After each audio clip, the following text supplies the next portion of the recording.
um, we moved to Vallejo, and it was, I track environmental stuff.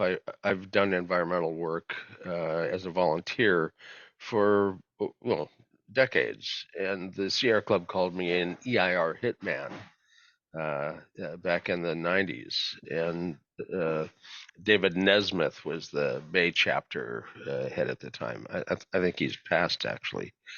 But and I'm 75 now, so uh, we all get older. Yeah.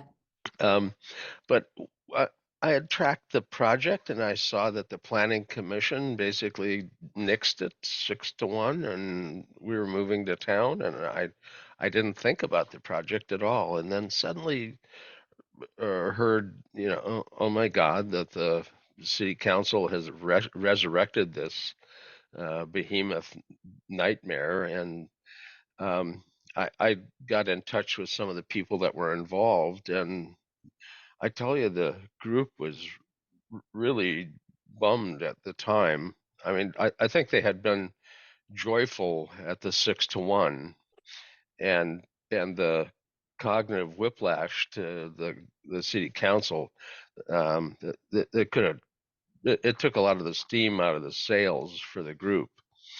And I'm kind of a prankster sort of a person, and there were going to be trains, so I got myself a train horn, and we would call people online, just informally. 1 hour. We're not dedicating any day to this or anything. We're going to show up on time. We're going to leave on time. This is, exactly 1 hour. And we would pick somewhere on the train route, and we'd pop up there, little pop-up protests. And when it was an intersection, sometimes we would walk across the intersection with a big sign indicating that the train would be blocking this intersection for this amount of time. And the city knew we were doing this, and it wasn't like they were really happy about it, but I think they knew better than to uh, uh, cause problems for civil protest. And you know, uh, during all of that, which took a fair amount of time. I mean, there was quite a few protests, a lot of intersections scattered across the town, next to Kaiser, next to Machete's coffee operation. That we were all over. And that train horn was, if you stood in front of it, it was 150 decibels. And I had ear protection for people who were going to be anywhere near it, like shooting ear protection, not just little uh, uh, fuzzy plugs to stick in your ears, but literally ear protection. But that was energizing, and I think it brought a lot of the life back in. The sense of play, I think, is a good thing to match with your environmental work. And yeah, I found that that's a way to keep the group energized and involved across time.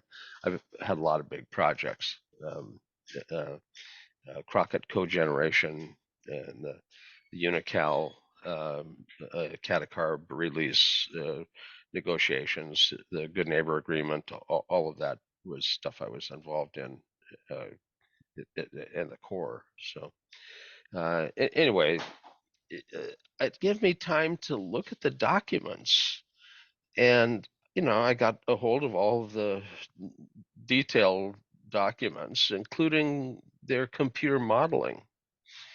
And I've looked at EIRs a lot over the decades, and I know where to look.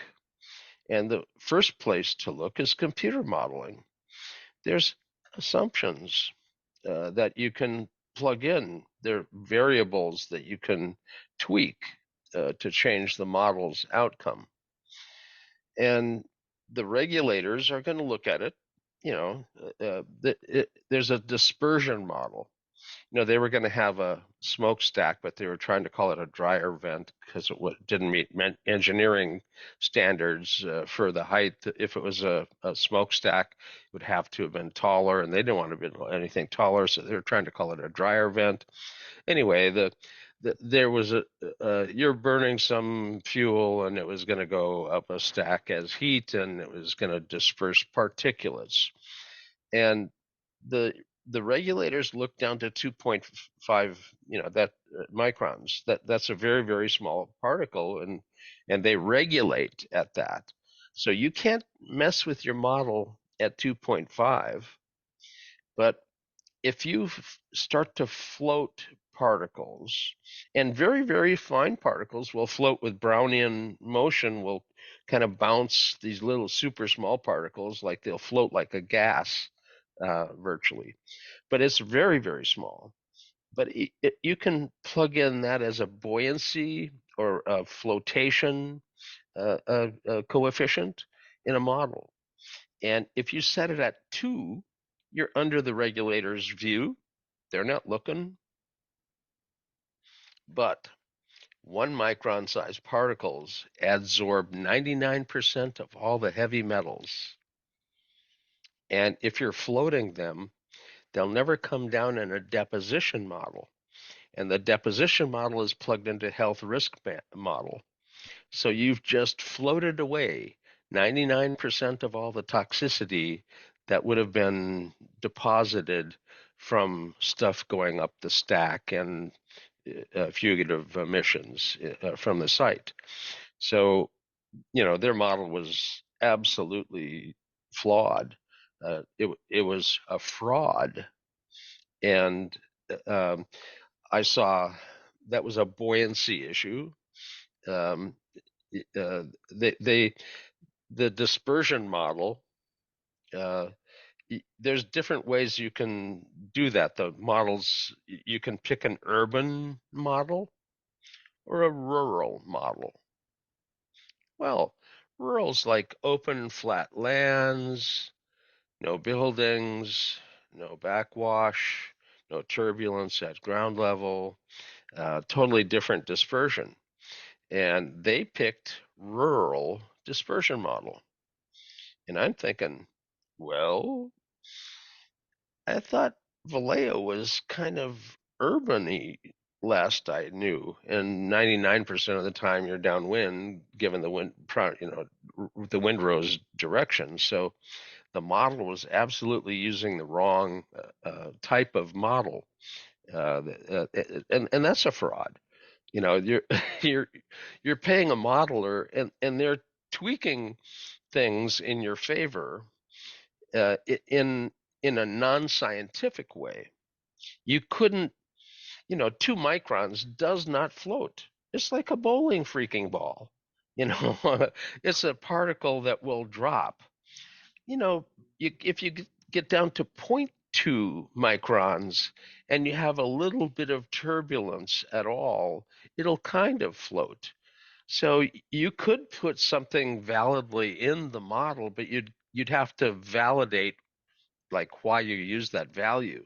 You can't just say 2, you know, 2 why, And anyway, I spotted that in the urban modeling not being used, and the latency for the chemical sampling.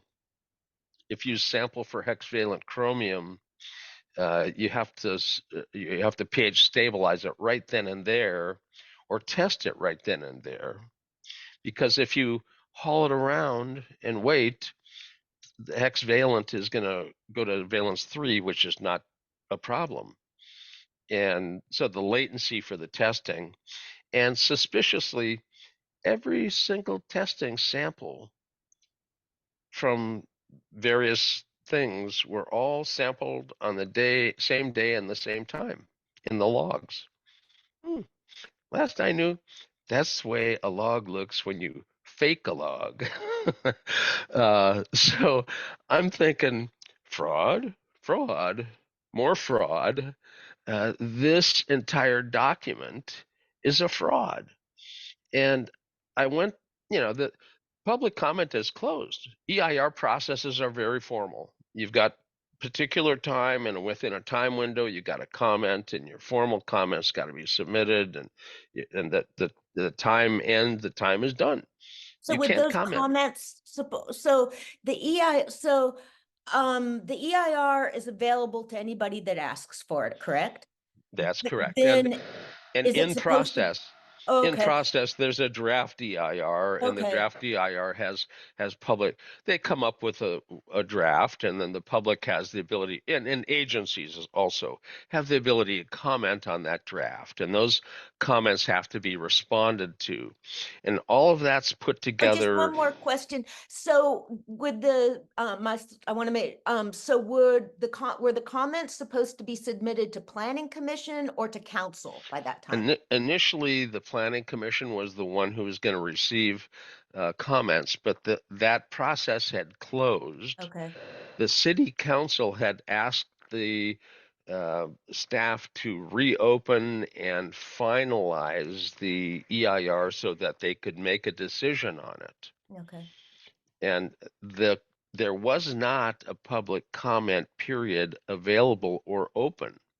So just So one more question. If so was the city council supposed to make that decision without having any scientists they, look at it? the staff paperwork and all that had been Yeah. done was what they were going to receive, Oh no. and the staff was going to put it together in a final form, basically for them Okay. to make a decision. Now, I I had read over the documents, and it looked like fraud with a icing of fraud on top, and all wrapped up with a bow of fraud, and it's submitted under penalty of perjury. This is true to our best of our knowledge, and under penalty of perjury, we submit this document. So I go to the city council, and the all of the things that were wrong added up. Again, I'm kind of a playful person.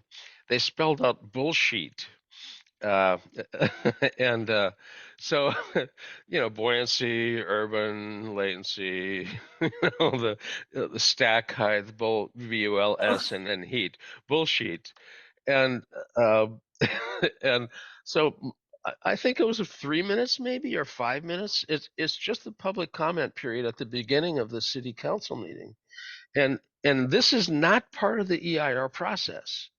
So they could have just said, turn off the mic, or, ignore the fool babbling about the process because it's closed. But what I was saying basically is that this document is a fraud. These are the things that are fraudulent, and you should sue them for the perjury that they submit this under. And you should litigate this right now. This is this is a fraud. You need to sue them and go after them for the perjury. And the city council, my comments were done. They didn't have to respond, and they didn't respond. However, somebody heard it somewhere, and it echoed all the way to the state attorney general's office. And the state attorney general assigned a 35-year experienced EIR specialist to look over the documents. And within 2 weeks, she had submitted a letter back through the attorney general. Basically, they said, that document you've got, you can't use that as the basis of a decision. It's okay. not it's not it's not a proper document, Okay. and you can't use it as the basis of a decision. So my total informal can't be part of the process at all comment, I think, echoed somehow to the right ear, Yeah. and the state stepped in and said no, and and at that point, the Vallejo terminal people backed out of the agreement, and they just fell apart. And So, uh, you know, kind of a little David swirl and Well, it let is. let go with a little bullshit uh, Yeah, and and it luckily it found the right ear, and there was somebody that actually could come in and look at this because, you know, I was if I would have been part of the process, I would have commented during the process. They would have yeah, had to have redo the modeling and all of that. That but this is outside the process, and their document is already done. But it's it's it's baked. It's cooked. Their books are cooked, and it was obvious to somebody who's looked at documents like that, and I had, and obviously the state had. So, but I wasn't in town during all that process, so I didn't get any comments in at all. Well, and it is it is. complicated. I I mean, mean, yeah, it is I mean, genuinely. Yeah, since when did you study error dispersion modeling exactly. Yeah, and and and the basic assumptions that go into that model and how it can be tweaked yeah, to I've caught three other projects using that same stupid buoyancy or flotation coefficient. The first one was a garbage burning plant proposed for Redwood City a long time ago, yeah, and the engineer who was the head of that for the air quality management district became the head of the district for quite a while, and then she's retired more recently. But I stuck my hand up and asked, what's the basis for them using this reflection coefficient when it looks to me like it's an order of magnitude too high, and they said, what? well, yeah, I mean, you So have to have, you can receive information, but you have to yeah, have it interpreted and explained. yeah. Yeah, And I'm just geeky enough to pay attention to that kind of stuff. So, um, and in the midst of all of that, my 32 years ago, I was exposed to the toxic release of catacarb from the Unocal refinery. Then it's Phillips 66 now. mhm, But that toxic waste got dumped on Crockett, where I lived, and it uh, caused a lot of people to be quite ill. And by pure accident, we found a brain tumor in me that wasn't related to that at all. I got a rash on my arm that should have gone away fairly quickly, and it was there a month later. And they did a blood test and then said, there's nothing right in your blood panel. And the only thing that can mess up all of these systems is your pituitary. So go get an MRI of your head. And we found a golf ball sized tumor in the middle of my head shaped like a yin yang symbol, and I'm a little Taoist by tendency, so I thought it was kind of ironic. I yeah, kept kept the film. It was still on film, yeah, an image. Um, but that uh, uh, I got the tumor. They took my face off and took the tumor out, put my face back yeah. on. Charlie Wilson in San Francisco is one of the last groups of patients that he did, but he invented that transsphenoidal surgical approach to take out tumors. So I lucked out. My neuroscience is my background, Yeah. profession. So I'm the first person in the world to be certified in computer analysis of the brain's electrical activity. Jay, have you given recorded personal histories just your own? I have a documentary that they shot about me. Okay, okay. Yeah, you know what Uh, I heard about that because one of the things yeah, that's happening with, I mean, this project is about Orcem, but it's definitely kicking off people telling their own recording their own personal histories, which is, yeah, yeah, this is what I do. I'm a yeah. community historian, and so yeah. Well, the the documentary was shown at the London International Film Festival in 22, and won the Science Award, and it also won the Best Feature Length Documentary Award. Well, good. I remember, Um, shoot, I'm sorry I missed it when it was here. Yeah. Okay. well, it's not carried anywhere. It's basically shown on occasion, and Not streaming any, can't be streamed anywhere? yeah, I could send you a link and a password, and you could watch it. It's 2 hours. I Um, would love to watch it. but you Yeah, got to make popcorn, and always. so.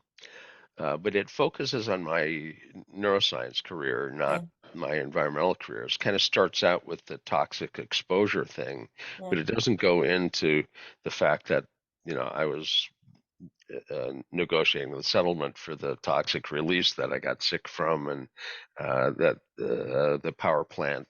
Uh, uh, Crockett had a cogeneration power plant, and in California, the Energy Commission gives you no ability to control that kind of thing locally in your local planning. So it's all taken out of your hands to cut to Sacramento, the Energy Commission. And they get a 1 year statutory guarantee of a decision once you submit your documentation. And I stopped the project for a decade. The first 8 years, I stopped it from happening. The last year and a half, I kind of negotiated a way for them to build it right and allowed them to, build it. And the town of Crockett at the beginning, the California Energy Commission's public uh, uh, officer. There's a kind of like a public defender, sort of a guy yeah, that represents the public, and okay, he came to town. And he said, the in a year from now they're going to have their permit. They're going to be here building this plant. If you're lucky, you get 150, $200,000 to do some little project here in town, a little fiscal benefit. We got $30 million out of them,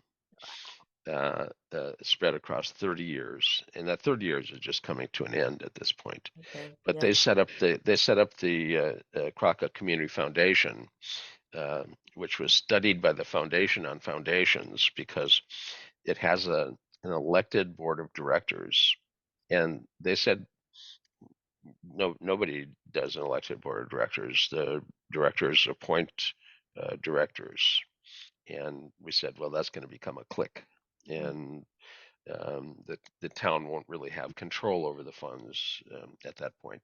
So uh, the League of Women Voters comes to Crockett every 2 years, and if you can prove you live in town, you get to vote. You don't have to be a registered voter for normal voting. If you live in town, you get to vote, and you get to vote for the person to sit on the um, committee that controls the foundation. A third of the money coming in went to an endowment, and the money at the end of the 30 years in the endowment allows the corpus to pay out at 5% so that they've got money flow like they've been used to spending. Because if you come to a dead end on spending at the end of 30 years and you've been used to spending, that's going to be a shock. yeah, And that's the kind of shock you can plan for. You got 30 years to plan for it. What you do is set aside money on it as it comes in, yeah, and then by the end you've got a corpus that saved up. That interest off of it allows you yeah, to be spending money like you're used to spend it.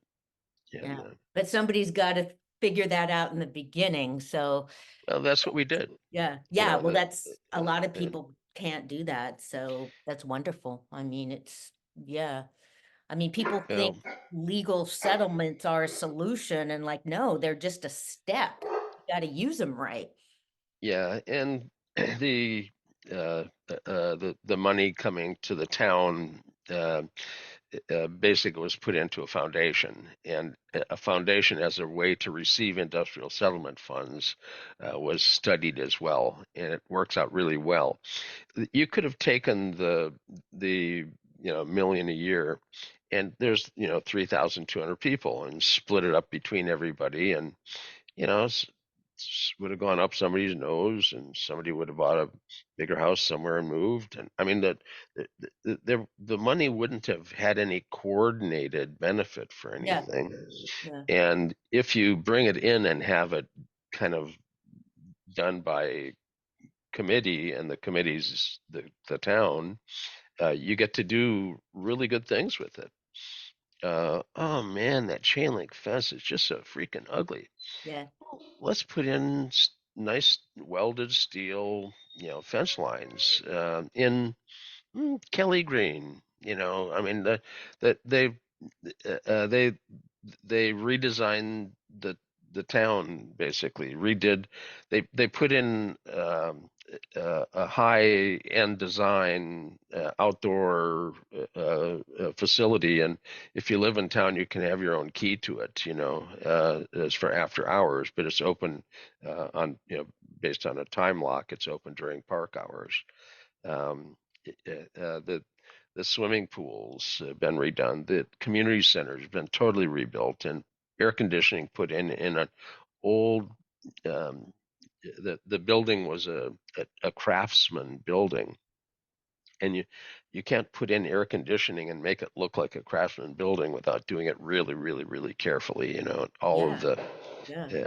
all of the piping and everything. So, but they air conditioned it, and put it with internet, and it's a fabulous little facility. And anyway, the town has flourished with that income, Mhm. and the power plant uh, was totally redesigned and allowed to be built because it wasn't going to be causing a problem. Yeah. Originally, it was across the street from Victorian homes with a 20-foot tall corrugated metal wall, and that blocked the view of the Carquinez Straits. Mhm. And um, they had four shafts, two steam turbines, two gas turbines, and all of those had generators on them. Mhm. And the steam would be given to CNH, and the electricity to the grid. And after we redesigned it, we had to shrink the size of it. And they also had wet cooling towers, which have big steam plumes, Mhm. and the steam plume would have obscured the Carquinez Strait. Yeah. So um, the new design, after I totally redid it, it's the smallest, it's the highest density for power production in the world. It's got a dry cooling system, an air conditioner basically on top of it Mhm. to keep from having a bigger footprint. We moved it to behind the sugar bins in an industrial facility area instead of being across the street from the homes. And for sound, we basically specified the sound level at the street now, and whatever you need to do to make it not more than what we hear now is what you need to do. We won't specify the technology. We can give you a list of sound control technologies, but whatever technology you need to use, you have to meet the spec. Mhm. So anyway, um, we've forced them to bury the ammonia tank underground in a vault Mhm. next to the railroad track, and and switch from anhydrous to aqueous ammonia to cut down on the lethality of a leak. Um, and their argument was that the train track going through here times the life of the plant and the number of train trips and the likelihood of an accident on this piece of track right here causing an accident is like a bazillion to one, and there's no likelihood, so we don't have to do anything. And we brought in somebody that had been fired by NASA when he calculated this, that the space shuttle had a 1 in 31 chance of blowing up, which is what happened. Yeah. So his risk assessment suggested that there was in fact a chance, and that because of the angle and everything, a derailment could sweep a car over top of the tank, and if it ruptured the tank, and it had anhydrous ammonia in it. Would have formed a ground-hugging cloud. In the winter, it would have blown into Crockett and killed about 1,500 people. So uh, it was buried underground with a vault with propylene balls in there to cut down on surface volume if there was a leak. And it's and anyway, I moved up to the woods and lived up in the woods for about 3 years in a house I had built up there. My ex had the house in Crockett, and at that point, um, uh, I I couldn't stay up there because the doctors up there couldn't keep me alive. I had to move back to the Bay Area where they had better doctors. I'm not well, no Yeah, pituitary at all, and they give you half a chance of living 10 years with no pituitary, yeah, and it's 32 years for me now. So, but it messed up my eye. The yeah, the my brain would well with no pituitary you don't have any control of anything. I mean it is your master gland and it controls so many things, yeah, including your inherent body steroids that control inflammation. So my brain would swell and that would compress the area that the tumor was in. They had to replace the volume of the tumor, which was about the size of a golf ball, with some fat. So they harvested some fat from my, excess supply down here, yeah. and then put it in the middle of my head. But when the brain squeezes, it deformed and was poking my eye, and the back of my eye is absolutely just retinal edema. It's like looking out of a funhouse mirror. It's all wavy, Mm. and the wave that's on it is a Morlet wavelet. I do computer analysis of the EEG, and Morlet wavelets are a way technique for analyzing EEG. Anyways, So when you geek were stuff. doing the environmental work, I mean, were you on your own? Were you affiliated with a university? No, all on my own. You're like a And freelance scientist. Yeah. yeah, it is it's my avocation, not my vocation. Yeah. And my vocation was neuroscience. I'm co-founder and chief science officer at Brain Science International, uh, which is Russia and Switzerland and the United States. So, um, and I'm in the neurosciences. I'm a well-known international character. Mhm. I see. You see the beard. I don't even but I think neuroscience is probably like in addition to being a character, wouldn't you say? Well, I was a character before that. Exactly, exactly. But I've auctioned off my beard for funds for students, and over the years, I've got $21,625 worth of shave done, with the money all donated to student funds. So, um, and this is a growback from October, Hmm. where there was a 4,625, the most recent. Um, I can't travel anymore at all. My brain popped the seal, and I'm leaking cerebrospinal fluid out my nose. I can catch a virus and it could go straight into my brain. So I restrict my outings. Yeah.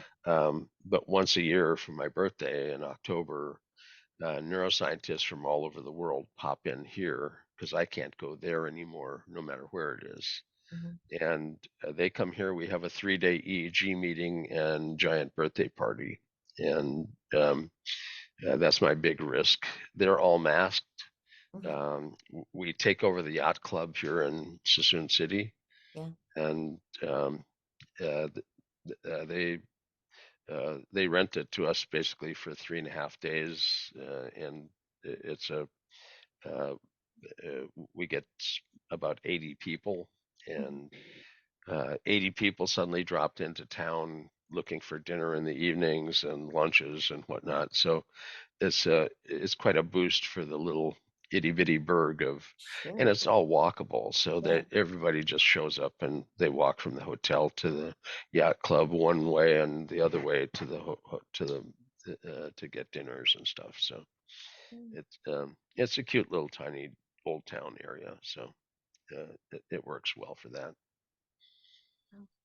Well, um, I'm just I'm just delighted to have gotten some, I mean, it's the people just need to go where they're going with these. And so, yeah, I got the Orcem stuff, but I'm just delighted to have this other material, and I'll hang on to it. And, we can do this another time and I can get it to the appropriate, I mean, Yeah. I'm not a filmmaker, a profession, Yeah. we need a real filmmaker to do anything like that, like this. The It's for the history. all the refineries in the Bay Area right now are mandated to have laser pollution detection systems on Yeah. them. 30 years ago, we invented the first ones. Nobody else used them for almost 20 years. Mhm. Um, they were then considered the gold standard. Yeah. When we invented them and we presented them to the air district, they said, "What are you, crazy? You're using physics to detect chemistry, lasers to detect chemistry, you know?" And I said, "Well, the crazy stuff aside, these are laser things. This is a good idea, you know?" And but the refinery was had to build it for us, and it was the first and only for 20 years, and then now it's mandated for all the refineries. Wow. And uh, the the invention is in public domain, so many know it can like patent the idea, and so it's in use in Japan, it's in use in South Africa, uh, in Houston, the Ship Channel Monitoring, Texas City, South Coast Air District is doing a real good job monitoring theirs. The Air Quality Management District in the Bay Area is really not on top of managing the fence line systems. They're being operated poorly. You know, it's a great technique, but you've got to run it right. Mhm. Um, anyway, uh, and I go all the way back to that. There's a document, Citizen Engineers on the Fence Line, Mhm. and that was written by Gwen Ottinger from Drexel University. And it's a rather long read, but it goes over the founding of the first community air monitoring, Mhm. the bucket brigade that we invented after the toxic release on the town, and the laser system that we invented, and then the the air quality management district finally getting to mandate it 20 years later. So Wow. anyway, that's Wow. um, Well, this project is, I mean, I mean, community history, I mean, that's my passion. I do these anyway, but the courses and this particular project are for Citizens Air Monitoring yeah, Network. yeah. So, I will certainly, I mean, they'll probably want to use some of this material in the If you courses. if you pull up that citizen engineer on the fence line, um, uh, community air monitoring, that was not done before that. That it's we Yeah, invented community air monitoring yeah, at that time, yeah. and it's well documented. It's an academician who wrote the paper, so it's nicely done. And again, it's a long read. It's not quite like a 2 hour documentary, but it's definitely a long read. Well, no, and I mean, the information has got to go to, Yeah, I mean, it's important to get it out in different formats for people yeah, at their level of experience and understanding. And yeah, yeah, yeah. yeah. My documentary was so strange. Uh, a person consulted with me on some cases and realized that my approach was something that she had never seen, and she goes back in the field to the 70s like I do, and so she asked if she could do a documentary about my work and my approach, and I thought she would just come in with a little handheld video and ask me a dozen questions and that'd be it. But they came in with a full crew, Oh, sound guy with nice. Yeah, clapboards and yeah. 36 hours of video shot, and people from all over the world interviewed and built into part of it. There's a group in Korea that have a Korean normative database that I helped establish, and Mhm. they've got comments. In fact, they took the entire documentary and translated it into Korean and had it shown over there. Um, anyways, uh, and Yuri Kropotov from uh, St. Petersburg, Russia, had big comments on it as well. He and I are old friends. Uh, in 2000, we lectured together in Portugal, and I asked him if he was using independent component analysis to take out eye movement from his data. And he said, "Oh, we tried principal components, and it just doesn't work." And I handed him a paper, and I said, "Well, you should look at this. It's a different approach." And uh, um, and uh, uh, 2 weeks after that, I got a disc in the mail with his software with it already implemented on it, and he ended up getting the Soviet Prize for Science, which is the Russian Prize for Science because it was no longer the Soviet Union But yeah, after Glasnost. yeah, But he got the Russian Prize for Science for using ICA technology for on EEG and event-related potentials, which I thought of it as a way to take artifact out, and he saw the richness of it being used as a tool to actually analyze the underlying signal. So he ended up with the kind of like their Nobel Prize yeah, for it. But he yeah, was the head of the Soviet Union's neuroscience program, and after Glasnost, he had to actually get a job and yeah, a laboratory that saw people instead of just handling a position. yeah. But he and I go way back, and his uh, his line of equipment hardware coming out of St. Petersburg was really quite good stuff. And anyway, that's the Russian tie-in on my company, Brain Science International. The physician who is the medical director at his laboratory in St. Petersburg, which is about 150, 200 meters from the Pavlov shrine. Yeah. And your relationship to Pavlov in Russia determines your status in neuroscience. He's their big figure for neuroscience. But their doctor, Vera Grenyuchenko, MD, PhD, epileptologist, child neurologist. When I quit writing reports when I turned 70, so that I could focus more on the laser systems that were being rolled out and all of that, with comments on all that, which had to be made. So I had to have more time. So I retired from writing reports, but we basically hired her to replace me. And but I'm just an old tech, so uh, it, a spoiled kid from the Midwest. Um, Wow. Well, it's great. I mean, for like non-professional filmmakers, it's great to do this over Zoom because then you have this real controlled setup to edit. But what I'll do with this is there's gonna be a complete one, and then I'll like edit out it. I'll have the actual Orcem over with the Orcem material. But then what I do is I upload it to YouTube. So it's available, the material's available to yeah. anybody.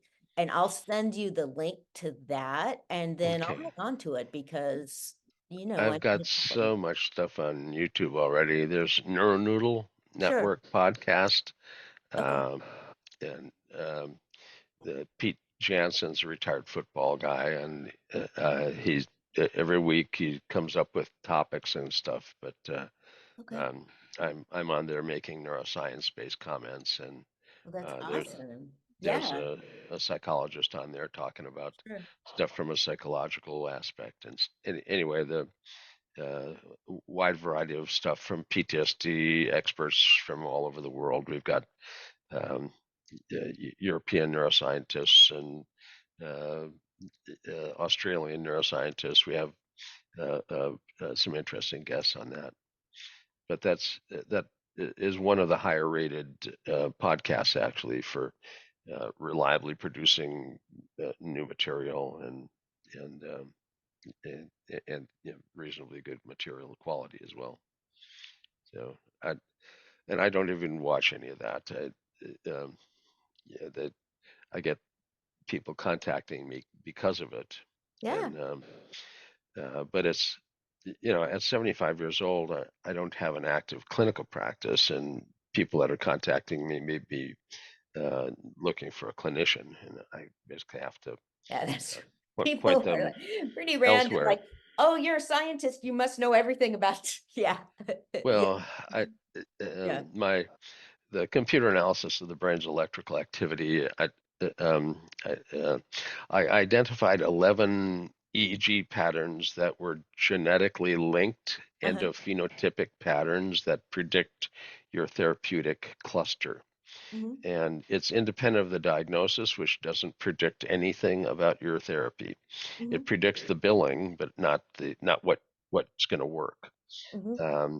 And the endophenotype model is a neuromarker biomarker model, and it gets away from the diagnosis and actually picks a treatment that's going to work for you.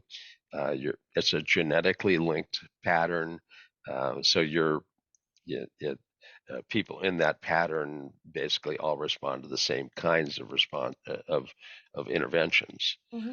and published that in 2005. It's been cross-validated as mine was a retrospective observational publication.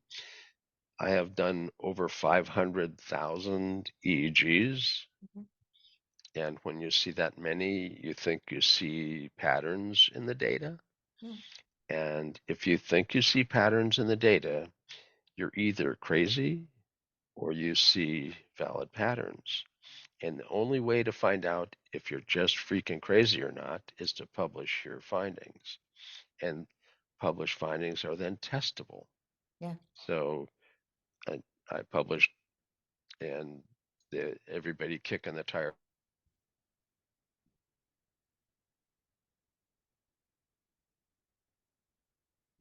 You just froze up, Jay.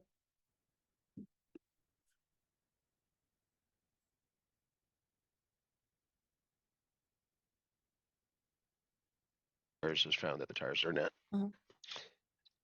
Am I back? Yes, you are. Uh, You are. it says I need to get it going. says my internet's connection is unstable. Oh, we'll That's probably get fine. going. Neither am Okay. I. I So know. Yeah. so Do you want to set up another time to do some recording? I mean, I think it's great stuff.